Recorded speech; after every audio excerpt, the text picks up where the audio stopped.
El murmullo del restaurante era como el de un río manso, un sonido compuesto por el tintineo de la plata contra la porcelana, risas ahogadas y conversaciones que se entrelazaban en el aire cálido y perfumado. Estaba sentada en una silla de terciopelo rojo, tan mullida que sentía que podía hundirme en ella. Frente a mí, la llama de una vela danzaba dentro de un pequeño farol de cristal, proyectando sombras temblorosas sobre el mantel de un blanco inmaculado. Era sin duda el lugar más elegante de Pátzcuaro, un sitio al que mi esposo Ramiro y yo siempre habíamos dicho que iríamos para nuestro 50º aniversario, una celebración que la vida nos negó. Mi hijo, Leonardo, removía con nerviosismo el azúcar en su café, aunque ya lo había hecho 3 veces.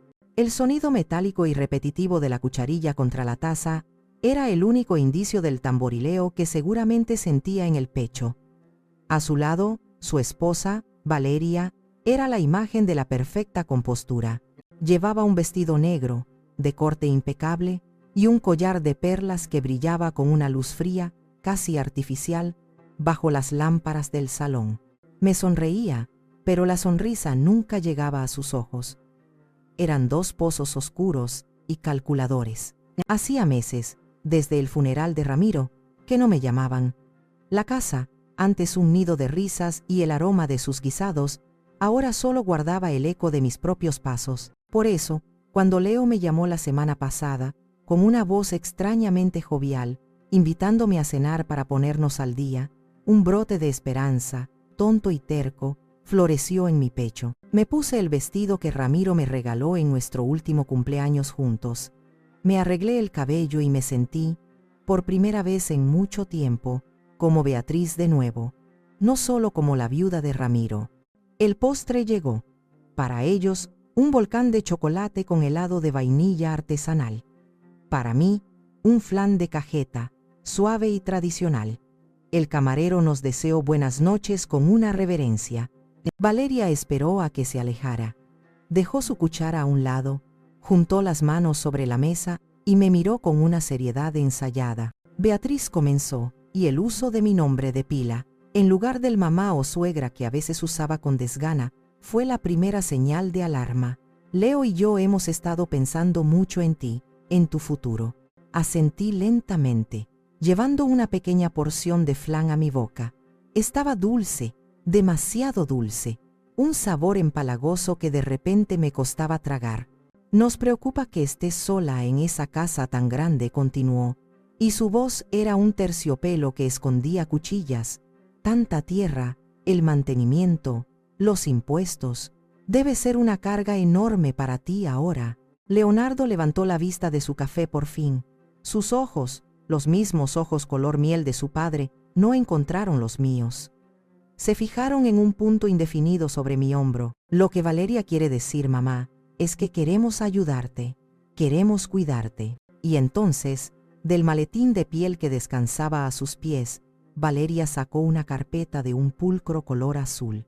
La deslizó sobre el mantel, un movimiento suave y silencioso que pareció absorber todo el sonido del restaurante.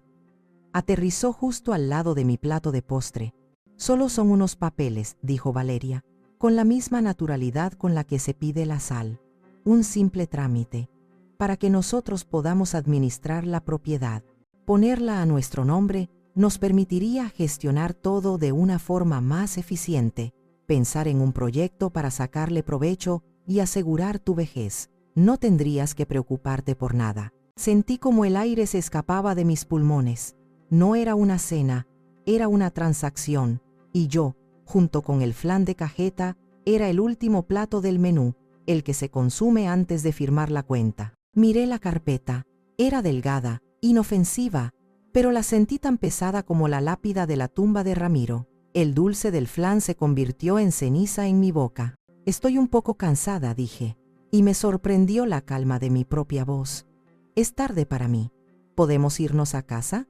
Leo asintió, aliviado de que no hubiera una escena. Valeria mantuvo su sonrisa plástica, aunque vi un destello de impaciencia en sus ojos. Dejó la carpeta sobre la mesa. Claro, Beatriz, piénsalo, es por tu bien. Mientras nos levantábamos, me apoyé en la mesa por un instante. La llama de la vela se agitó. y por un segundo, la sombra de Valeria en la pared pareció un ave de rapiña, con las alas extendidas, lista para reclamar su presa. El teléfono había sonado un martes por la mañana, rompiendo un silencio que ya se había vuelto mi compañero constante. Estaba en la cocina, mirando por la ventana cómo el lago de Pátzcuaro se desperezaba bajo un velo de niebla. Tenía la costumbre, una costumbre dolorosa, de hacer 2 tazas de café cada mañana, una para mí y una para Ramiro, que dejaba enfriar en su lugar de la mesa antes de verterla con un suspiro en el fregadero. Era mi pequeño ritual de duelo, una forma de decirle que su ausencia era un vacío imposible de llenar. Cuando vi el nombre de Leo en la pantalla, mi corazón dio un vuelco. Hacía tanto tiempo que no llamaba solo para saber cómo estaba. Nuestras conversaciones se habían reducido a rápidos intercambios antes de Navidad o en mi cumpleaños, siempre con la voz de Valeria de fondo, recordándole alguna tarea pendiente. «Mamá», dijo. Y su voz sonaba lejana, como si viniera de otro país. «Leonardo, hijo». «Qué sorpresa», respondí, tratando de que mi voz no sonara tan necesitada como me sentía. «Hola, ma. Oye, ¿cómo estás?» Valeria y yo estábamos pensando, ha pasado mucho tiempo. Nos gustaría invitarte a cenar el sábado, a ese lugar nuevo y elegante del centro, La Casona, para ponernos al día, consentirte un poco. La palabra consentirte se quedó flotando en el aire. Era una palabra que no asociaba con ellos, especialmente no con Valeria. Ella era más de regalos prácticos e impersonales, como una bufanda de un color que jamás usaría o una crema para las manos que olía a químico. ¿Cenar? ¿Los 3? Pregunté, incrédula. Sí, claro, solo nosotros. Como una familia, una familia. Esa palabra, en sus labios, se sentía extraña. Nuestra familia se había fracturado silenciosamente desde que Valeria había llegado. No hubo peleas a gritos ni portazos, solo una erosión lenta, como el agua del lago desgastando la orilla. Pequeños desprecios, visitas que se acortaban, navidades donde yo me sentía más como una invitada que como la matriarca. Ramiro lo veía, por supuesto. ¿No ves cómo te mira, Beatriz? Como si fueras un mueble viejo que no sabe dónde poner, me dijo una vez en voz baja, después de que se fueran. Yo siempre lo defendía. Es joven, Ramiro. Tienen sus propias vidas. Dale tiempo. Pero ahora, con Ramiro ausente y el silencio como mi único eco, esa invitación se sentía como un vaso de agua en el desierto. Me encantaría, hijo. ¿De verdad? Perfecto. Pasamos por ti a las 7. Colgué el teléfono y me quedé mirando la segunda taza de café, la de Ramiro. Por primera vez en meses, sonreí. Se lo conté, como si estuviera allí sentado frente a mí. Nos invitaron a cenar, mi amor, a un lugar elegante. Tu hijo se acordó de su madre, y por un instante, la cocina se sintió un poco menos vacía. El resto de la semana la pasé en una nube de anticipación. Saqué del armario el vestido de lana color vino que Ramiro me había regalado. Me lo probé frente al espejo de cuerpo entero, el que él había colgado en nuestra habitación. Alicé la tela con mis manos, recordando la noche en que me lo dio. Para que la mujer más hermosa del mundo tenga un vestido a su altura, me había susurrado. Fui a la peluquería del pueblo, algo que no hacía en años. Doña Elodia me hizo un peinado sencillo y me pintó las uñas de un discreto color rosa. Mientras estaba sentada bajo el secador, me sentí casi como una joven preparándose para su primera cita. Era tonto, lo sé. Una mujer de mi edad, sintiéndose así por una cena con su propio hijo, pero la soledad es una tierra árida, y esa llamada había sido como una promesa de lluvia. Quizás las cosas estaban cambiando. Quizás, ahora que su padre no estaba, Leo sentía la necesidad de acercarse de nuevo a mí. Quizás Valeria finalmente estaba viendo más allá de mis muebles viejos y mis costumbres anticuadas. Esa esperanza, ahora lo veo, era mi mayor debilidad. Era el cebo que me hizo caminar voluntariamente hacia la trampa. La casa no era grande, ni lujosa, no tenía los pisos de mármol ni las ventanas panorámicas que Valeria tanto admiraba en sus revistas de diseño. Nuestra casa estaba hecha de materiales más humildes y más duraderos. estaba hecha de tiempo, de risas y de las manos callosas de Ramiro. Recuerdo cuando compramos el terreno, hace más de 40 años. Era solo una parcela descuidada a orillas del lago, con hierba alta y un par de árboles torcidos. La gente del pueblo decía que estábamos locos. Ahí no se puede construir nada bueno, nos advertían. Pero Ramiro tenía una visión. Se paraba en medio del terreno, con las manos en la cintura y la mirada perdida en el agua, y me describía todo lo que veía en su mente. Aquí irá la cocina, Beatriz, con una ventana grande para que veas el amanecer mientras haces café. Y aquí, una pequeña terraza, para sentarnos en las tardes a ver cómo el sol pinta de naranja el lago. Y así lo hicimos, ladrillo a ladrillo. Ramiro no era albañil de profesión. Era un hombre que trabajaba en la administración de una cooperativa agrícola, pero tenía una habilidad innata para construir, para crear. Los fines de semana, en lugar de ir a la cantina como otros hombres, se ponía su ropa de trabajo y se convertía en el arquitecto y obrero de nuestro sueño. Yo era su ayudante, le pasaba los ladrillos, le preparaba agua de limón y le cantaba viejas canciones para aligerar el trabajo. Nuestros cuerpos terminaban agotados, cubiertos de polvo y sudor, pero nuestros corazones estaban llenos. Cuando Leonardo nació, la casa se llenó de una nueva clase de vida. Sus primeros pasos los dio en el pasillo que conectaba la sala con nuestra habitación. Sus primeras palabras las dijo en el jardín, señalando a un colibrí. Recuerdo a Ramiro construyéndole un columpio que colgó de la rama más fuerte de un viejo fresno. Pasábamos horas allí empujando a un leo risueño cada vez más alto, y su risa era la música más hermosa que la casa había conocido. La banca de madera que miraba al lago era, quizás, el corazón de todo. Ramiro la construyó con la madera de un árbol que se había caído tras una tormenta. La lijó y la barnizó con un cuidado infinito, como si estuviera tallando una obra de arte. En esa banca tomamos las decisiones más importantes de nuestra vida. Allí decidimos que yo dejaría mi trabajo como maestra de primaria para cuidar de Leo a tiempo completo. Allí nos consolamos cuando mis padres fallecieron. Allí, Ramiro me pidió que le prometiera que nunca venderíamos esa casa. Este lugar es nuestra alma, Beatriz, me dijo una tarde, mientras el sol se hundía en el horizonte, tiñendo el agua de tonos dorados y púrpuras. Su mano, grande y cálida, cubría la mía. No es solo tierra y madera. Es el lugar donde nuestro hijo aprendió a caminar. Es donde plantamos esas gardenias en nuestro aniversario. Es el testigo silencioso de toda nuestra vida. Si algún día yo falto, prométeme que protegerás esta alma. Nunca dejes que nadie le ponga un precio. Yo se lo prometí, con un nudo en la garganta, sin querer imaginar un futuro sin él. Claro que sí, mi amor. Esta casa somos tú y yo, las gardenias. Plantamos el arbusto en nuestro 25º aniversario. Cada primavera se llenaba de flores blancas y fragantes, y su perfume inundaba la terraza. Era mi olor favorito. Un día, hace un par de años, Valeria estaba de visita. Se sentó en la terraza, arrugando la nariz. «¡Qué olor tan fuerte!», dijo. «Me da dolor de cabeza. Deberías plantar algo más moderno, como lavanda». En ese momento, solo sentí una punzada de molestia.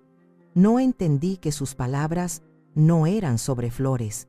Eran sobre mí, sobre mi vida con Ramiro, sobre todo lo que representaba esta casa. Para ella, todo nuestro pasado, toda nuestra alma, era simplemente algo anticuado que necesitaba ser arrancado de raíz para plantar algo más moderno, algo con valor de mercado. Leonardo siempre fue un buen chico, un hijo soñador y de corazón noble. Al menos, así es como me gusta recordarlo. Heredó la inteligencia de su padre y mi sensibilidad. Desde pequeño, le gustaba dibujar. No dibujaba coches ni superhéroes como los otros niños. Él dibujaba casas. Casas con grandes ventanales, jardines intrincados y chimeneas humeantes. Soñaba con ser arquitecto, con construir lugares hermosos donde la gente pudiera ser feliz. Ramiro y yo alimentamos ese sueño con todo lo que teníamos. Nunca fuimos ricos. Vivíamos cómodamente pero sin lujos. Cada peso que ganábamos se invertía en la casa o en la educación de nuestro hijo, lo enviamos a la mejor preparatoria de la región. y cuando llegó el momento de la universidad, no dudamos en mandarlo a la capital, a la facultad de arquitectura más prestigiosa del país. Fueron años de apretarnos el cinturón. Ramiro tomaba trabajos extra los fines de semana. Yo empecé a vender pasteles y conservas en el mercado del pueblo. Todo era para él, para que nunca le faltara nada, para que pudiera concentrarse en sus estudios y convertirse en el gran arquitecto que soñaba ser, y lo logró. Se graduó con honores. Su proyecto de tesis, una biblioteca pública bioclimática, ganó un premio nacional. Ramiro y yo lloramos de orgullo el día de su graduación. Sentimos que cada sacrificio había valido la pena. Regresó al pueblo convertido en un hombre. Fue entonces cuando conoció a Valeria. Ella trabajaba en una inmobiliaria de lujo en la ciudad vecina. Era ambiciosa, rápida, con una energía que contrastaba con la calma de nuestro hijo. Al principio, me pareció que era justo lo que Leo necesitaba, un empujón, alguien que convirtiera sus sueños en planes concretos. Poco después de casarse, Leo vino a vernos. Estaba emocionado. Tenía la oportunidad de asociarse con un colega para abrir su propio despacho de arquitectura. Es mi gran oportunidad, papá, mamá. Podríamos hacer cosas increíbles, pero necesitamos capital inicial, un monto considerable. Ramiro y yo nos miramos. Nuestros ahorros de toda la vida apenas alcanzarían para una fracción de lo que necesitaba. La decepción en el rostro de Leo fue tan palpable que me rompió el corazón. No podía soportar ver ese sueño, que habíamos cultivado con tanto esfuerzo, marchitarse por falta de dinero. Esa noche no pude dormir. Le di vueltas y vueltas en la cama hasta que finalmente tuve una idea. Mis padres me habían heredado un pequeño terreno en las afueras del pueblo. No era mucho, pero estaba en una zona que empezaba a valorizarse. Era mi única herencia, un pedazo de mi propia historia familiar. A la mañana siguiente se lo propuse a Ramiro. Él dudó. Beatriz, esa tierra es tuya, de tus padres, es tu seguridad. Nuestra seguridad es nuestro hijo, Ramiro, le respondí, con una convicción que me sorprendió a mí misma. Su futuro es nuestro futuro. Una semana después, habíamos vendido el terreno. Le entregamos el dinero a Leonardo en un sobre. Recuerdo sus ojos, llenos de lágrimas, mientras abrazaba a Ramiro. Papá, te juro que te devolveré cada centavo, y mucho más. Ramiro le puso una mano en el hombro. No queremos que nos devuelvas el dinero, hijo. Queremos que construyas una vida honorable, que nunca olvides de dónde vienes y los valores que te enseñamos. Ese será nuestro mejor pago. Luego me abrazó a mí, un abrazo largo y apretado. Gracias, mamá. Te juro que nunca olvidaré esto. Nunca. El despacho de arquitectura fue un éxito moderado al principio. Les permitió comprar una casa bonita, tener 2 hijos, mi nieta Camila y su hermano mayor, y vivir bien, pero nunca nos devolvieron el dinero. Ni siquiera lo mencionaron de nuevo. Y con el tiempo, bajo la creciente influencia de Valeria, parecía que Leonardo no solo había olvidado el dinero, sino también la promesa que venía con él. La promesa de recordar siempre de dónde venía. La influencia de Valeria sobre Leonardo no fue una conquista hostil, sino una colonización lenta y silenciosa. Ella no lo apartó de mí a la fuerza. Simplemente llenó su vida con tantas cosas nuevas, tantas aspiraciones modernas, que poco a poco ya no quedó espacio para las viejas costumbres, ni para la vieja madre que las representaba. Las primeras grietas aparecieron en las cosas pequeñas, en detalles que en su momento intenté ignorar, atribuyéndolos al estrés de su vida ocupada, como las llamadas que se espaciaban cada vez más, o las visitas de fin de semana que se cancelaban a último minuto por un compromiso social ineludible. Recuerdo una Navidad, hace unos 3 o 4 años. Como cada año, pasé semanas preparando la cena, el pavo relleno con la receta de mi abuela, los romeritos, el bacalao. Era un festín, un ritual de amor que me conectaba con las generaciones de mujeres de mi familia. Cuando llegaron, Valeria entró en la cocina y miró la mesa con una mueca extraña. Huele, muy tradicional, dijo. No era un cumplido. Durante la cena, apenas probó la comida. Picoteó un poco de pavo y pasó el resto del tiempo hablando de un viaje que habían hecho a un viñedo en Baja California, describiendo con detalle un menú de degustación de 7 tiempos. Deberíamos hacer algo así el próximo año, Leo, sugirió, mirándolo a él, pero sus palabras eran para mí. Pedir un catering gourmet sería mucho más sencillo y elegante, menos trabajo para tu mamá. Leonardo, en lugar de defender mi comida, la tradición, simplemente asintió. Sí, podría ser una buena idea, mi amor. Sentí como si me hubieran abofeteado con un guante de seda. Todo mi esfuerzo, mi amor puesto en cada platillo, reducido a trabajo innecesario y poco elegante. Esa noche, mientras lavaba los platos sola en la cocina, escuché sus risas en la sala. Me sentí como una extraña en mi propia casa, la proveedora de un servicio que estaba a punto de ser descontinuado por obsoleto. Otro incidente que se me quedó grabado fue el de la vajilla de mi madre. Era un juego de porcelana fina, pintado a mano, que solo usaba en ocasiones muy especiales. Un domingo que vinieron a comer, Valeria estaba ayudando a recoger la mesa. Se le resbaló un plato de las manos y se hizo añicos en el suelo. ¡Ay, qué torpe!, exclamó, pero no había ni una pizca de arrepentimiento en su voz.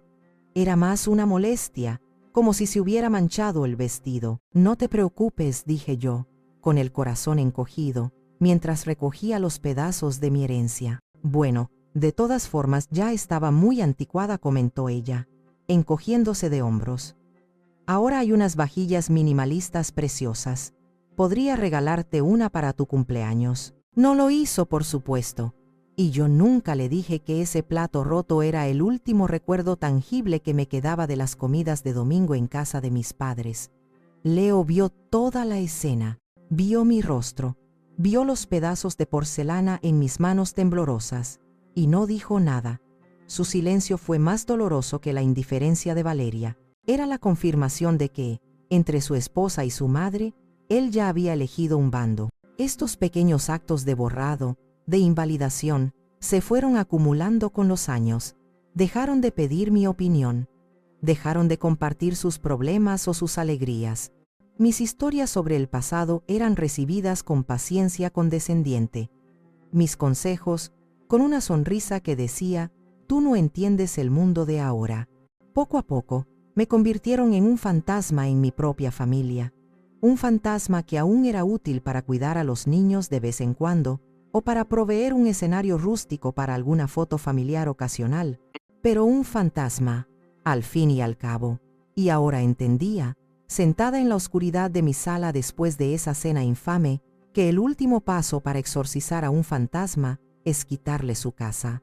Pasaron 3 días después de la cena, 3 días de un silencio denso y pesado. No llamaron, yo tampoco. La carpeta azul que me habían dado seguía sobre la mesita del recibidor, intacta. No la había abierto, no necesitaba hacerlo. Su contenido era tan claro como las intenciones en los ojos de Valeria. Cada vez que pasaba por allí, sentía su presencia como una mancha, una ofensa silenciosa en la armonía de mi hogar. El sábado por la mañana, horneé unas galletas de mantequilla, las favoritas de mi nieta Camila. Era una excusa, por supuesto. Necesitaba verlos, necesitaba entender en su propio territorio la magnitud del abismo que se había abierto entre nosotros. Metí las galletas, aún tibias, en una lata decorada y conduje hasta su casa. Vivían en una zona residencial nueva, de casas idénticas con jardines perfectamente cuidados. La suya era un cubo blanco, de líneas rectas y grandes ventanales, un estilo que Valeria llamaba contemporáneo. A mí siempre me pareció una casa fría, sin alma, como una maqueta de arquitecto a gran escala. Fue Valeria quien me abrió la puerta. Su sonrisa fue una fracción de segundo más lenta de lo normal, una microexpresión de sorpresa y fastidio antes de que la máscara de amabilidad volviera a su lugar. Beatriz, qué sorpresa, no te esperábamos. Hola, Valeria. Hice galletas para Camila. Solo pasaba a dejárselas, dije, extendiéndole la lata. ¡Qué detalle! Pasa, pasa. Leo no está, tuvo que salir a una reunión de último momento. Entré. El interior de la casa era tan impersonal como el exterior, muebles de diseño, paredes blancas y un silencio que no era de paz, sino de vacío. Mi mirada fue atraída inmediatamente hacia la pared principal de la sala. Antes, ese muro estaba cubierto de fotografías enmarcadas, una crónica desordenada y feliz de sus vidas. Fotos de la boda, de los niños en la playa, de cumpleaños, y sí, varias fotos conmigo, abrazando a mis nietos, o con Ramiro en alguna celebración. Pero el muro había cambiado. Ahora, en lugar del mosaico de recuerdos, había una composición simétrica y minimalista. 3 grandes cuadros en blanco y negro, una foto de Leo y Valeria, posando como modelos en un viñedo, otra de los niños corriendo en un campo, vestidos con ropa de lino a juego, y una de la familia completa, los 4, riendo de una manera que parecía más ensayada que espontánea. No había ni una sola foto mía, ni una, ni siquiera con mis nietos, había sido borrada, eliminada del relato visual de su familia.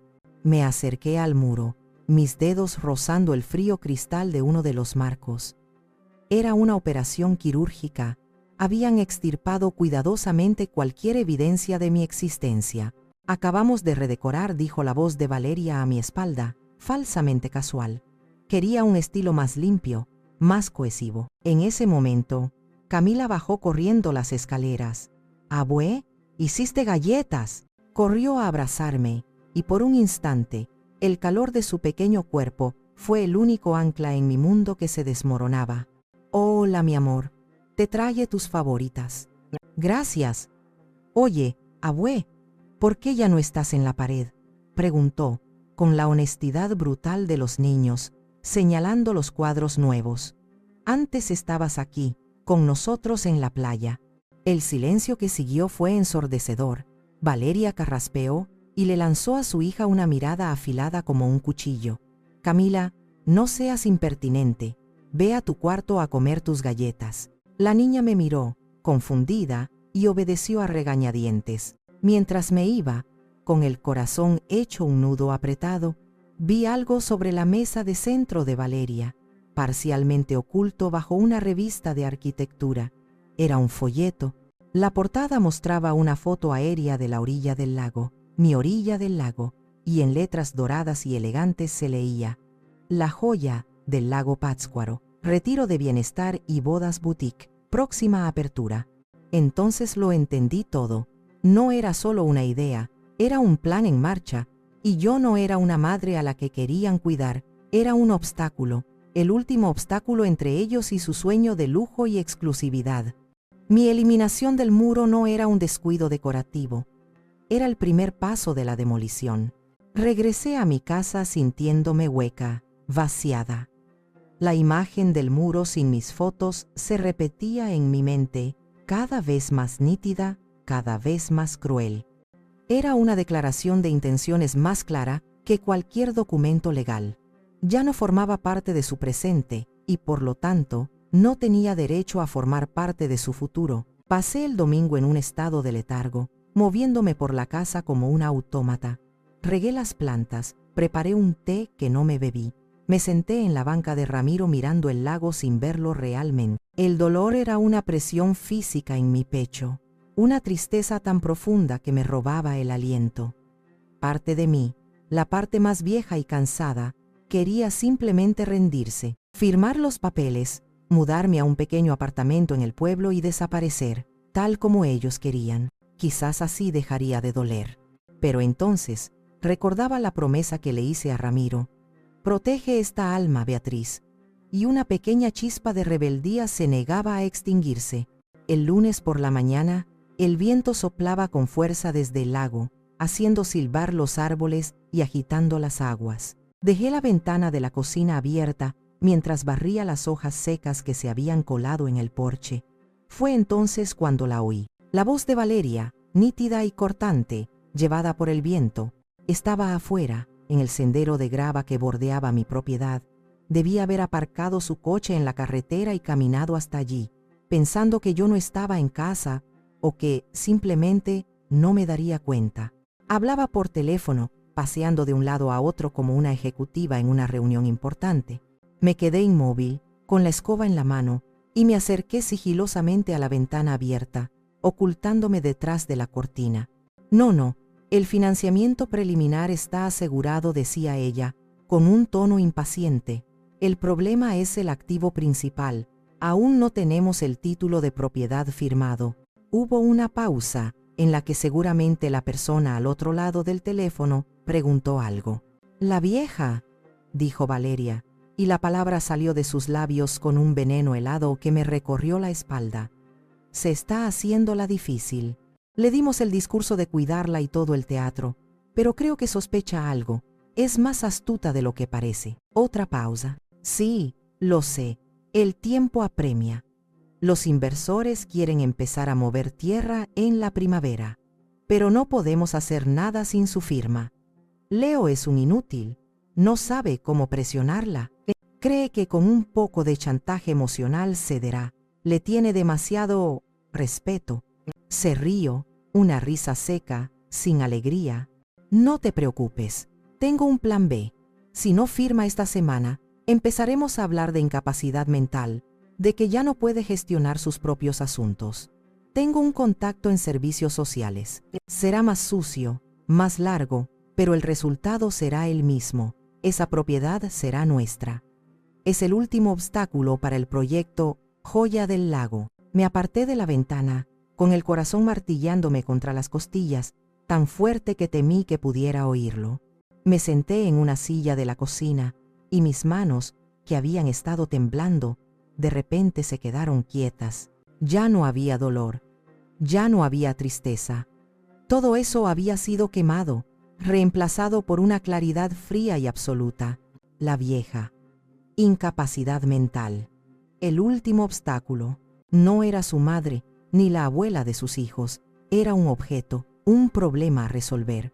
Y estaban dispuestos a destruirme, a humillarme públicamente, a declararme loca, todo por un pedazo de tierra. Por un hotel boutique. La brisa que entraba por la ventana me trajo un débil perfume de las gardenias de Ramiro, y en ese momento la promesa que le hice dejó de ser una carga nostálgica. Se convirtió en un juramento de guerra. Ella me subestimaba. Me veía como una anciana sentimental y fácil de manipular. Olvidaba que fui maestra durante 30 años, que aprendí a leer las mentiras en los ojos de los niños.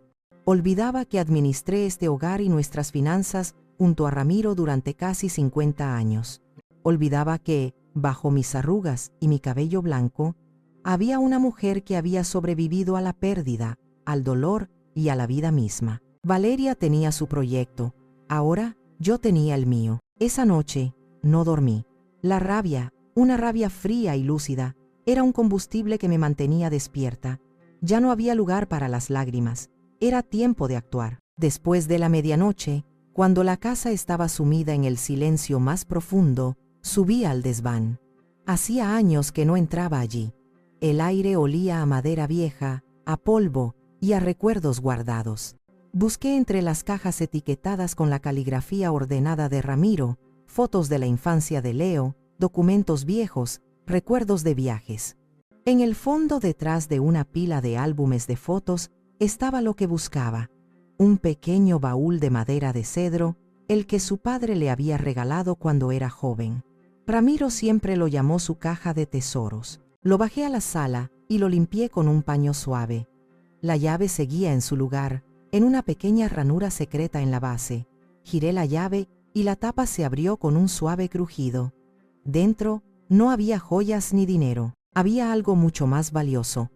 Estaban sus medallas del servicio militar, su primera pluma fuente, una colección de piedras pulidas que habíamos recogido en la orilla del lago. Y encima de todo, un sobre grueso, de color crema, con mi nombre escrito en su inconfundible letra: «Para mí, Beatriz».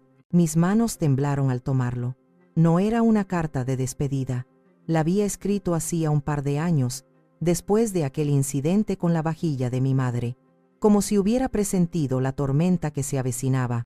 Abrí el sobre. Dentro había varias hojas dobladas. Empecé a leer. «Mi querida Beatriz», comenzaba, «si estás leyendo esto, significa que yo ya no estoy a tu lado para protegerte, y me duele el alma solo de pensarlo. Te escribo esto no para llenarte de tristeza, sino para darte las herramientas que podrías necesitar. Te he visto, mi amor. He visto cómo te apagas un poco cada vez que ellos vienen. He visto la condescendencia en los ojos de Valeria y, lo que más me duele, la cobardía en el silencio de nuestro hijo. Las lágrimas que pensé que se habían secado volvieron a brotar, empañando las letras. Siempre te he dicho que nuestro mayor tesoro es esta casa, nuestra familia. Pero fui un tonto. Hay que ser práctico en este mundo. Durante años he estado preocupado por tu futuro si yo faltaba. Sabes que fui socio fundador de la cooperativa agrícola. Lo que nunca te conté, para no preocuparte con asuntos de dinero, es que cuando se vendió a una empresa más grande hace 15 años, una parte de mi pago no fue en efectivo, sino en acciones de esa nueva compañía. Nunca las toqué. Las dejé crecer, reinvirtiendo los dividendos en silencio. Siempre pensé que sería para la vejez de ambos, o para una emergencia. Continuó explicando los detalles, las cuentas, los nombres. Me quedé sin aliento. La cifra que mencionaba era tan grande que tuve que leerla 2 veces para creerla. 19 millones de dólares. Una fortuna que Ramiro había construido en silencio, como una fortaleza invisible a mi alrededor. Este dinero no es para lujos, Beatriz, continuaba la carta. Es tu libertad, es tu poder, es la muralla que te protegerá cuando mi brazo ya no pueda hacerlo. No quiero que se lo des a Leo, no aún. Él ha perdido el rumbo, cegado por la ambición de su mujer. Darle este dinero ahora sería como darle más cuerda para que se ahorque. En este sobre encontrarás los documentos del fideicomiso que he creado a tu nombre. Solo tú tienes acceso a él, y también encontrarás el número de nuestro viejo amigo, el abogado don Anselmo. Él sabe todo. Es un hombre de honor. Confía en él, él te guiará. Y sobre la casa, nuestro hogar. La ley está de tu lado. Pero si alguna vez te sientes acorralada, si intentan quitarte lo que es tuyo por derecho y por amor, no dudes en usar este poder, no para vengarte, sino para construir algo mejor, algo que honre nuestra memoria, algo que ellos no puedan tocar ni entender. La carta terminaba con un último párrafo que leí una y otra vez, hasta que las palabras se grabaron en mi corazón. Recuerda siempre quién eres, Beatriz. No eres la viejecita que ellos ven. Eres la mujer que construyó un hogar de la nada, que crió a un hijo, que me enseñó el verdadero significado del amor. Eres fuerte como un roble.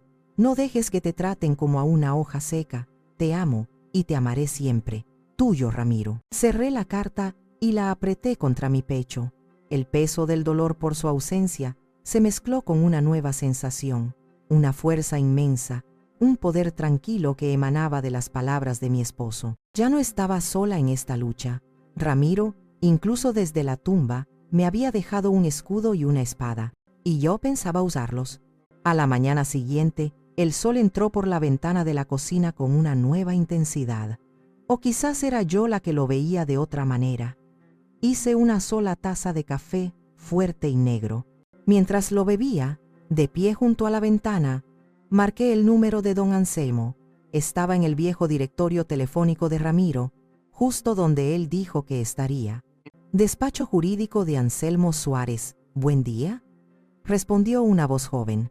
Buenos días. Quisiera hablar con el licenciado Suárez. Soy Beatriz Montes, viuda de Ramiro Ochoa. Hubo una pausa, y luego la voz grave y familiar de don Anselmo llegó a la línea. Beatriz, qué gusto escuchar tu voz, aunque lamento las circunstancias. Ramiro era mi mejor amigo. ¿Cómo estás, de verdad? Su tono era tan genuino, tan lleno de una calidez que no había sentido en mucho tiempo, que por poco me quiebro. Pero me mantuve firme. Estoy bien, Anselmo, ocupada, y necesito tu consejo. Ramiro me dejó una carta. Ah, dijo él, y en esa simple sílaba lo entendí todo. Él sabía. Te estaba esperando, Beatriz. ¿Cuándo puedes venir a mi oficina? Acordamos vernos al día siguiente. Colgué el teléfono sintiendo que la primera pieza de mi plan estaba en su lugar. Pero sabía que la batalla legal no era suficiente. Necesitaba algo más. Necesitaba un ejército, aunque fuera pequeño. y solo había una persona a la que podía recurrir. Llamé a mi amiga Pilar. Pilar era viuda, como yo. Su esposo había fallecido un par de años antes que Ramiro. Era una mujer directa, sin pelos en la lengua, con una risa estruendosa y un corazón tan grande como ella. Era la clase de amiga que te diría la verdad aunque doliera, y luego te prepararía un té y se quedaría contigo hasta que pasara la tormenta. Beatriz, milagro que te dejas oír, exclamó al otro lado de la línea. Ya pensaba que te habían secuestrado los extraterrestres. Necesito verte, Pilar. ¿Puedes venir a casa esta tarde? Es importante. Mi tono debió alertarla, porque su voz cambió inmediatamente. ¿Estás bien? ¿Pasó algo? Te lo contaré cuando llegues. Y por favor, ven sola. Llegó a las 4 en punto, con su paso decidido, y una canasta con pan dulce recién hecho. Nos sentamos en la terraza, con el lago como telón de fondo. Le serví un té de manzanilla, y entonces, por primera vez, se lo conté todo a alguien. La cena, la carpeta azul, el muro sin fotos, la llamada de Valeria que escuché, y finalmente, la carta de Ramiro y el secreto que guardaba. Pilar escuchó en silencio, sin interrumpir. Su rostro pasó de la sorpresa a la incredulidad, y de ahí a una furia contenida que hizo que sus nudillos se pusieran blancos alrededor de su taza de té. Cuando terminé, se quedó callada por un largo rato, mirando el agua. «Hijos de la...», comenzó, y luego se detuvo respirando hondo. «Lo siento, Beatriz. No hay palabras para describir a esa gente, a esa mujer, y a tu hijo, por permitirlo. No sé qué hacer, Pilar. Don Anselmo me ayudará con lo legal, pero me siento tan... ¿Sola?», terminó ella la frase. «No estás sola, me tienes a mí. Y esa carta de Ramiro, ¡qué hombre! Hasta después de muerto sigue cuidándote». Tomó un sorbo de té. «Mira, Beatriz, podrías hundirlos. Con ese dinero, podrías comprar el edificio donde tienen su oficina y desalojarlos. Podrías hacerles la vida un infierno. Y créeme, una parte de mí disfrutaría viéndolo. No quiero venganza, Pilar. Eso me haría tan miserable como ellos». «Lo sé», dijo ella, y me puso una mano sobre el brazo. «Y por eso te quiero tanto. Tienes un corazón que no te cabe en el pecho. Entonces, si no es venganza, ¿qué es? ¿Qué quieres hacer?». Miré hacia el lago, hacia la banca donde Ramiro y yo habíamos compartido tantos sueños, y la idea, que había estado flotando en mi mente como una semilla, de repente echó raíces y floreció. «Quiero construir algo», dije, y la idea tomó forma mientras hablaba. «Algo que honre a Ramiro, algo que ellos no puedan comprar ni destruir. Valeria quiere construir un hotel de lujo para gente rica. Yo quiero usar esta casa, esta tierra, para crear un refugio, un lugar para mujeres como nosotras, Pilar. Mujeres que se han quedado solas, que se sienten invisibles, que necesitan un lugar para aprender, para compartir, para recordar quiénes son. Talleres, círculos de lectura, un jardín comunitario». A Pilar se le iluminaron los ojos. Una enorme sonrisa se extendió por su rostro. «Una fundación», dijo casi en un susurro. «Beatriz, es una idea brillante, brillante. La Fundación Luz en el Lago. ¿Te imaginas? Le daríamos en la torre a esa arpía, pero con clase, con un propósito». Por primera vez en días, me reí. Una risa genuina, que salió desde el fondo de mi alma. La idea era perfecta. No era una reacción, era una creación. No era un acto de guerra, era un acto de amor. Pero, ¿cómo? No sé nada de fundaciones. Pues aprendemos, dijo Pilar, poniéndose de pie con una energía renovada. Tú tienes los recursos, yo tengo la boca grande y conozco a todo el mundo en este pueblo. Y juntas somos un ejército, mi querida Beatriz. Un ejército de 2. Ahora, sírvete otro té. Tenemos que empezar a redactar nuestro manifiesto. Los siguientes días fueron un torbellino de actividad silenciosa y metódica. Mi reunión con don Anselmo fue reveladora. Era un hombre mayor, de cabello blanco y ojos amables, pero con una mente tan afilada como un bisturí. Extendió los documentos del fideicomiso sobre su enorme escritorio de caoba y me explicó cada cláusula con una paciencia infinita. Ramiro fue un hombre previsor, Beatriz me dijo, ajustándose las gafas. Dejó todo perfectamente atado. Tienes el control absoluto y discrecional de estos fondos, y en cuanto a la casa, el título de propiedad está únicamente a tu nombre. No pueden hacer absolutamente nada sin tu consentimiento explícito. La idea de declararte incapacitada es una amenaza vil y vacía. Necesitarían pruebas contundentes de que no estás en tu sano juicio, y créeme, después de hablar contigo 5 minutos, cualquier juez se reiría en sus caras. Sentí un peso enorme quitarse de mis hombros. No solo tenía el poder, sino que la ley estaba firmemente de mi lado. Le conté mi idea de la fundación. A don Anselmo le brillaron los ojos. Es exactamente el tipo de cosas que Ramiro hubiera admirado. Una jugada maestra, Beatriz. Elegante, constructiva y legalmente, una fortaleza inexpugnable. Una vez que la propiedad sea transferida a una fundación sin fines de lucro debidamente constituida, será prácticamente intocable para fines comerciales. Se puso a trabajar de inmediato, redactando los estatutos, iniciando los trámites. Me advirtió que tomaría algunas semanas tener todo legalmente formalizado. Mientras tanto dijo, con una media sonrisa, deja que ellos hagan el siguiente movimiento. No los contactes, no digas nada. El silencio los pondrá nerviosos, y la gente nerviosa comete errores. Seguí su consejo al pie de la letra. Pilar se convirtió en mi generala de campo. Nos reuníamos casi a diario en mi terraza. Con su ayuda, contactamos a otras mujeres de confianza en el pueblo, una contadora jubilada, una exdirectora de escuela, una enfermera. Formamos un pequeño consejo fundador. Cada una aportaba su experiencia, su sabiduría y, sobre todo, un entusiasmo que me contagiaba y me daba fuerzas. Pasamos de la idea a un plan concreto, con un presupuesto inicial, una lista de posibles talleres y un borrador de nuestra misión. La Fundación Luz en el Lago estaba naciendo, en secreto, en mi mesa de la cocina. Mientras tanto, la presión del otro lado comenzó a manifestarse. Primero, con mensajes de texto de Leo. Mamá, ¿estás bien? No hemos sabido de ti. Estamos preocupados. No respondí. Luego, una llamada. Dejé que sonara hasta que se fue al buzón de voz. Mamá, soy yo. Por favor, llámame. Necesitamos hablar de los papeles. Es importante.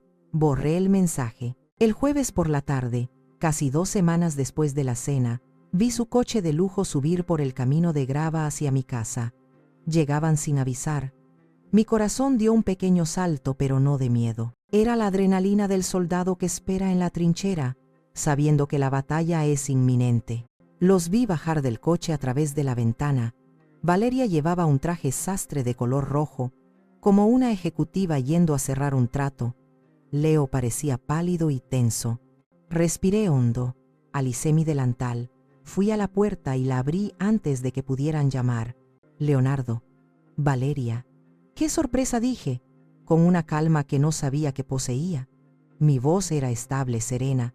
Era la voz de una mujer que ya no tenía nada que perder y todo por proteger. Mamá, no contestabas el teléfono, dijo Leo, con un tono de reproche infantil.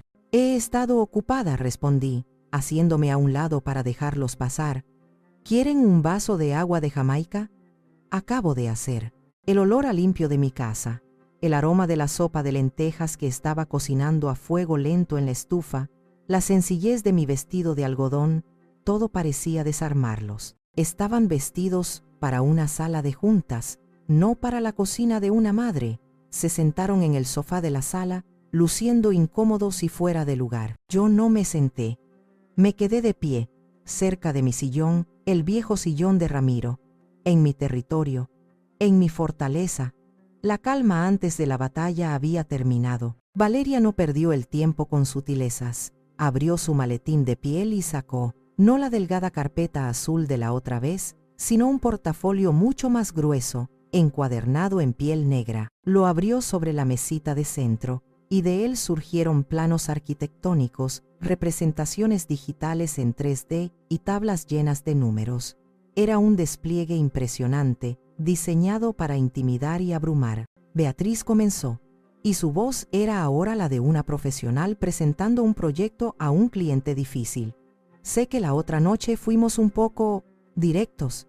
Quiero que entiendas la magnitud de la oportunidad que tenemos aquí. Esto no es solo una idea, es un plan de negocios completo. Extendió una de las representaciones. Mostraba una versión irreconocible de mi hogar. La casa había sido demolida y reemplazada por un edificio moderno de cristal y madera, con una piscina infinita que se fundía con el lago. Pequeñas cabañas de lujo salpicaban el jardín donde ahora crecían mis rosales. La joya del lago, dijo, señalando el logo en la esquina del plano. Un retiro de bienestar exclusivo. Atraeríamos a un turismo de alto poder adquisitivo, nacional e internacional. Tenemos proyecciones de rentabilidad que son asombrosas. Hablaba con una pasión febril, sus dedos moviéndose rápidamente sobre los papeles, señalando cifras, porcentajes de ocupación, flujos de caja. Hablaba de optimizar el activo, de capitalizar la ubicación privilegiada, de crear un legado moderno. La palabra hogar nunca salió de sus labios. La palabra familia tampoco. Era un monólogo frío, despojado de cualquier emoción que no fuera la codicia.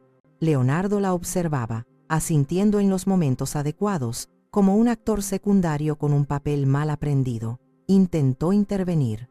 Mamá, con las ganancias, podríamos comprarte el mejor apartamento de la ciudad, con todas las comodidades, seguridad 24 horas, ya no tendrías que preocuparte por nada. No estoy preocupada por nada, Leonardo respondí, y mi voz tranquila pareció sorprenderlos. Valeria me ignoró y continuó, llegando al gran final de su presentación. Sacó una nueva versión de los documentos de cesión de derechos, junto con un contrato de participación en ganancias. Mira, Beatriz, hemos reformulado el acuerdo. No solo te garantizamos una pensión vitalicia generosa, sino que también te ofrecemos un 5% de las ganancias netas del complejo. Es una oferta increíblemente generosa. Es la oportunidad de asegurar no solo tu futuro, sino el de tus nietos. Dejó los papeles sobre la mesa, justo encima de una imagen que mostraba a una pareja joven y sonriente practicando yoga en una terraza que estaría exactamente donde ahora se encontraba la banca de Ramiro. Colocó una elegante pluma fuente de oro junto a los documentos. Solo una firma, Beatriz dijo, su voz bajando a un susurro persuasivo. Una firma para asegurar el futuro de todos. Para convertir este lugar, que ha estado estancado en el pasado, en algo verdaderamente valioso. Se reclinó en el sofá, cruzando los brazos, con la expresión de un jugador de ajedrez que acaba de anunciar el jaque mate. La habitación se quedó en silencio. Un silencio tenso, expectante. Leo me miraba, y en sus ojos vi una mezcla de súplica y vergüenza. No miré los papeles que ella me ofrecía, no miré la pluma dorada. En lugar de eso, caminé lentamente hacia el viejo librero de Ramiro. De un cajón inferior, saqué una simple carpeta de cartón, de color manila, sin adornos. Regresé a la mesita de centro, y, con un gesto deliberado, la coloqué suavemente sobre sus brillantes planos y sus complicadas tablas financieras. Yo también he estado planeando el futuro, Valeria dije, mirándola directamente a los ojos por primera vez, y mi plan es un poco diferente al tuyo. La sonrisa de Valeria vaciló, pero no desapareció. La confusión cruzó su rostro por un instante. Probablemente pensó que había hecho una contraoferta, que iba a empezar una negociación. Abrió la boca para hablar, pero yo levanté una mano, un gesto pequeño pero firme que la silenció. Con una calma que sentía nacer desde lo más profundo de mi ser, abrí mi carpeta. Dentro solo había unas pocas hojas. Saqué la primera. Esto dije, sosteniendo el documento para que pudieran verlo, es el acta constitutiva, debidamente notariada y registrada, de la Fundación Luz en el Lago, una organización sin fines de lucro. Leonardo se inclinó hacia adelante, entrecerrando los ojos. ¿Fundación? ¿Qué es eso, mamá? Es una entidad legal, hijo, expliqué, usando la terminología clara y precisa que don Anselmo me había enseñado. Su misión es crear y operar un centro de día para el desarrollo y bienestar de las mujeres de la tercera edad de nuestra comunidad. Ofrecerá talleres de capacitación, actividades recreativas, apoyo emocional y un espacio seguro para compartir. La cara de Valeria se había quedado congelada. La sonrisa era ahora una mueca grotesca. ¿Y eso qué tiene que ver con nosotros? Ah, ahí es donde la cosa se pone interesante, continué, tomando la segunda hoja. Este documento, también debidamente registrado ante el Registro Público de la Propiedad, certifica la donación irrevocable de la totalidad de este inmueble. Hice un gesto abarcando la casa y el terreno a la Fundación Luz en el Lago. El color desapareció del rostro de Valeria.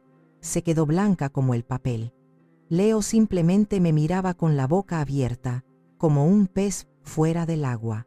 Legalmente hablando, proseguí, saboreando cada palabra. Yo ya no soy la única propietaria de esta casa.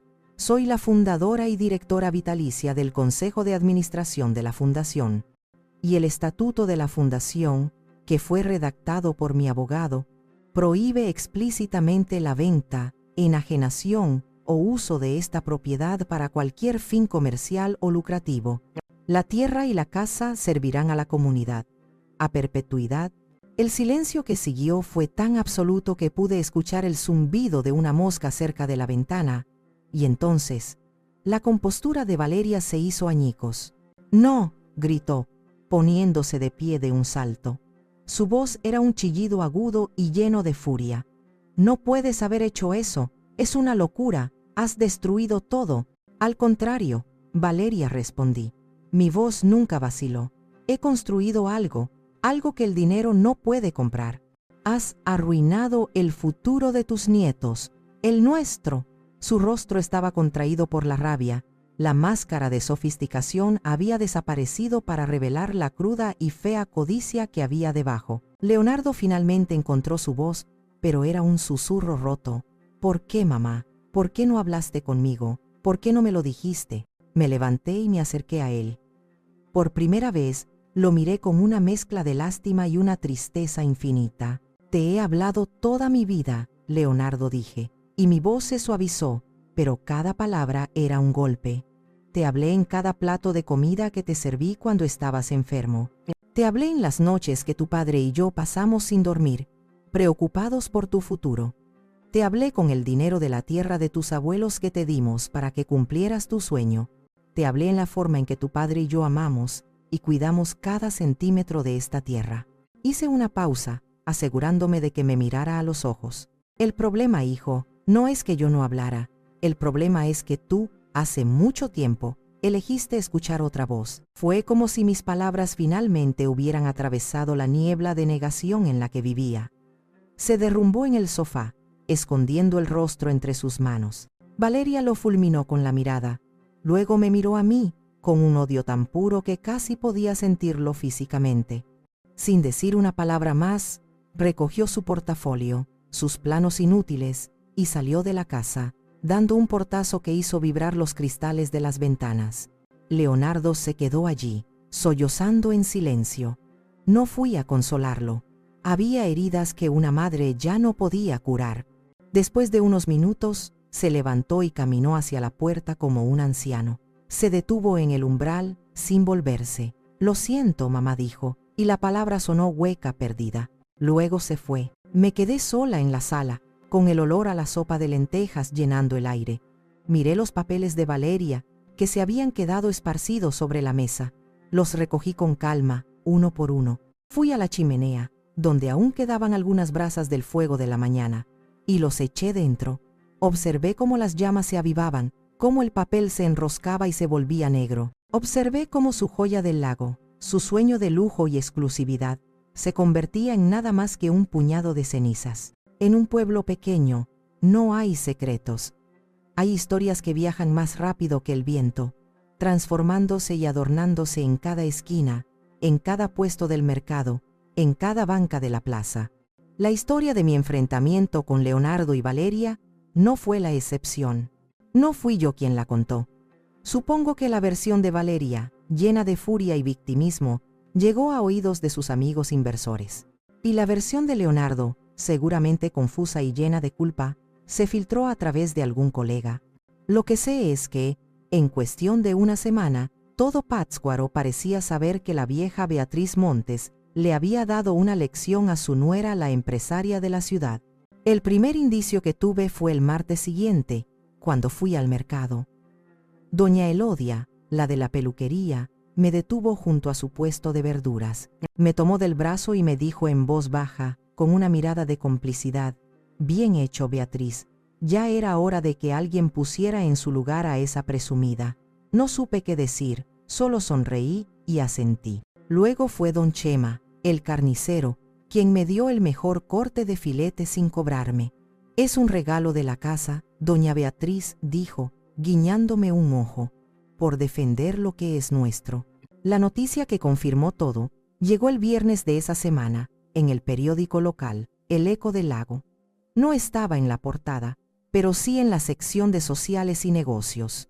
El titular era discreto pero demoledor: «Se detiene proyecto turístico, Joya del Lago, por disputas de propiedad». El artículo era breve. Mencionaba que un ambicioso proyecto de retiro de lujo, encabezado por la conocida desarrolladora Valeria Rivas de Ochoa, había sido cancelado indefinidamente. Citaba complicaciones imprevistas con la titularidad del terreno principal y la retirada de inversores clave. Pero la última frase fue la que me hizo sonreír. Un concejal del ayuntamiento, a quien no se identificaba, declaraba al periódico: «Nos alegra que esa parte de la ribera se conserve para un fin comunitario. Hay tesoros que el dinero no debería poder comprar». Dejé el periódico sobre la mesa de la cocina y me serví una taza de té. No sentí un ápice de triunfo ni de alegría por su desgracia. Sentí algo mucho más profundo, una sensación de paz, de confirmación. Había tomado la decisión correcta, no solo para mí y para el legado de Ramiro, sino para la comunidad a la que pertenecíamos. Los rumores sobre ellos no tardaron en llegar, traídos por Pilar como si fueran pan caliente.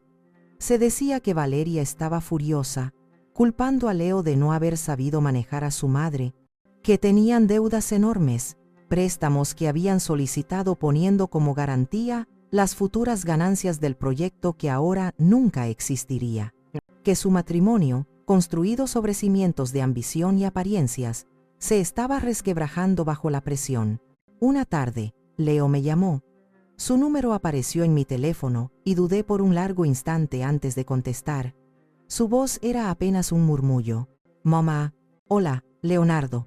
Yo he estado pensando en todo, en lo que dijiste». No respondí.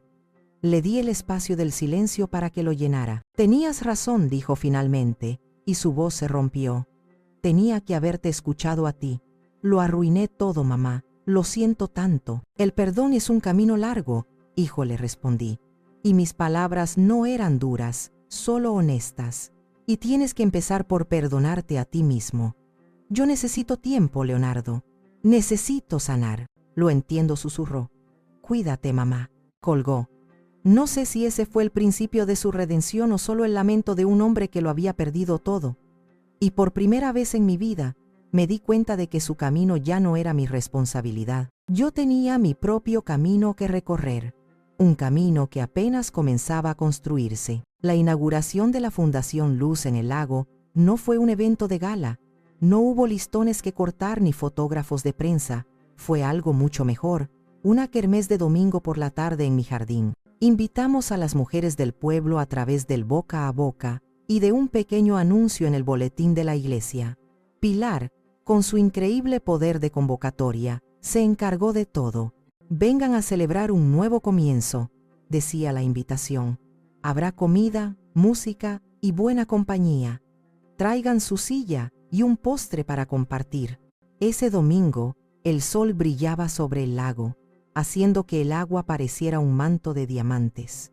Desde temprano mi casa, que durante meses había sido un santuario de silencio y soledad, comenzó a llenarse de vida. Llegaron mujeres de todas las edades, pero sobre todo, mujeres de mi generación, viudas, divorciadas, mujeres cuyos hijos vivían lejos, mujeres que, como yo, a menudo se sentían invisibles. Llegaban en grupitos, cargando con sus sillas plegables y sus platones cubiertos con servilletas bordadas. Pronto, el jardín se llenó de risas y conversaciones. La mesa del porche se abarrotó de pasteles, flanes, gelatinas y ensaladas de fruta. Un vecino trajo su viejo tocadiscos y puso boleros de antaño, una música suave y nostálgica que flotaba en el aire. Pusimos un pequeño podio improvisado junto a la banca de Ramiro. Cuando llegó el momento, Pilar me dio un empujoncito suave. «Anda, Beatriz, es tu momento». Me paré frente a todas ellas, unas 50 o 60 mujeres, sus rostros vueltos hacia mí, llenos de curiosidad y afecto. Sentí un nudo de nervios en la garganta, pero luego miré hacia la casa, nuestra casa, y pensé en Ramiro, y las palabras fluyeron. «Buenas tardes a todas. Gracias por venir», comencé, mi voz un poco temblorosa al principio. «Muchas de ustedes me conocen de toda la vida. Saben que esta casa siempre ha sido un lugar de puertas abiertas, pero en los últimos meses se había convertido en un lugar de silencio, un lugar de recuerdos. Y los recuerdos, aunque son hermosos, pueden convertirse en una carga si no los compartimos». Hice una pausa, mirando sus rostros atentos. Esta fundación, la Fundación Luz, en el lago, nace de una promesa y nace de una necesidad. La necesidad de tener un lugar que sea nuestro.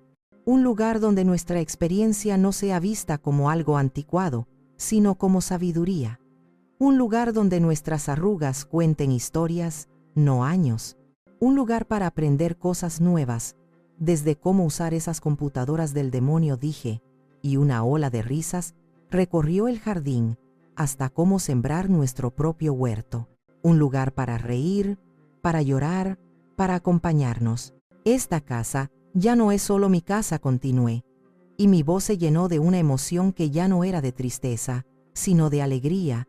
Ahora es la casa de todas ustedes. Las puertas están abiertas, la luz está encendida. Bienvenidas a su nuevo comienzo. Un aplauso cálido y sincero estalló en el jardín. No fue un aplauso estridente, sino un sonido suave y profundo, como el de la lluvia de verano sobre la tierra seca. Muchas mujeres tenían los ojos húmedos. Se acercaron a abrazarme, a darme las gracias. «Hacía falta algo así, Beatriz», me decían una y otra vez. Más tarde, mientras la fiesta continuaba, vi a mi nieta Camila corriendo hacia mí. Venía de la mano de Pilar, quien me guiñó un ojo. Leo no había venido, y yo estaba agradecida por ello. Era mejor así. Pero había dejado que Camila viniera con mi amiga. La niña me entregó un dibujo. Era la casa, mi casa, pero en el dibujo, el jardín estaba lleno de mujeres sonriendo, pintando, leyendo, trabajando en un huerto. Y sobre la casa había un sol enorme y sonriente. «Así me gusta más la casa», Abue me dijo en un susurrito, como si fuera un secreto. Con mucha gente, la abracé con fuerza, hundiendo mi rostro en su cabello que olía a champú de manzanilla. En ese momento, rodeada de amigas, con la música de mi juventud en el aire y el dibujo de mi nieta en la mano, entendí que no había perdido una familia. Me había liberado de una ilusión para encontrar una de verdad, una más grande, más ruidosa y infinitamente más amorosa. Los meses pasaron, y la casa se transformó. El silencio fue reemplazado por el murmullo constante de la actividad. Los martes eran de club de lectura en la sala. Los jueves, un joven del pueblo venía a dar clases de computación en el porche. Los sábados, el jardín se convertía en un huerto comunitario.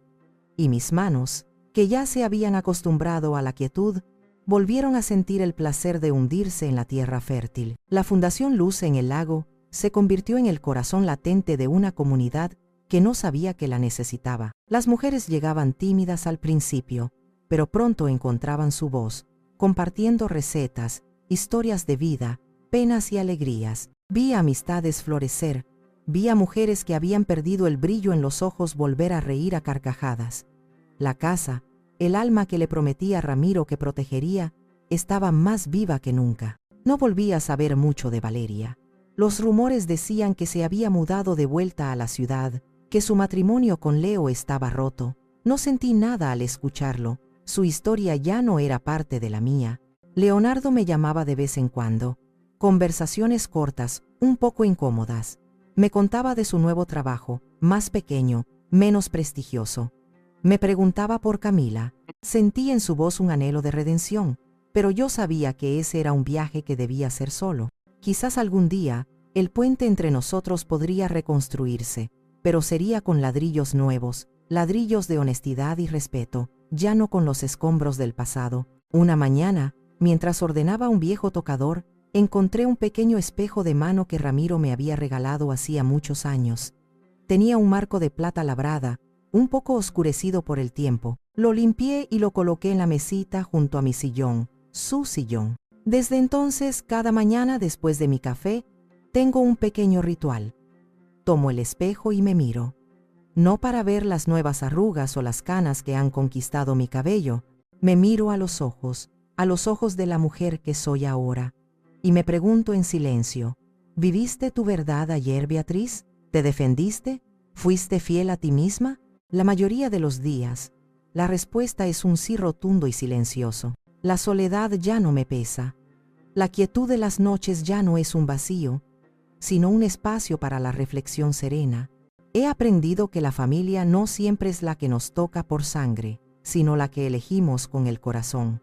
Y que el amor más importante, el que nunca debe traicionarse, es el amor propio. Miro mi reflejo en el espejo de Ramiro. Veo las huellas de mi dolor, sí, pero también veo la fuerza que nació de él. Veo a una mujer que fue subestimada, que casi fue borrada, pero que encontró en sus raíces la fuerza para florecer de nuevo, más fuerte y más brillante que antes. Durante años, busqué mi valor en el reflejo de los ojos de mi hijo. Creí que mi identidad como madre era todo lo que tenía. Ahora, entiendo, el único espejo que importa es aquel que sostenemos nosotras mismas, y en el mío, finalmente, veo a una mujer completa, no el final de una historia, sino la arquitecta de muchas nuevas. Y esa, me digo mientras dejo el espejo en su lugar y me preparo para recibir a las mujeres que están por llegar, esa es la mejor herencia de todas.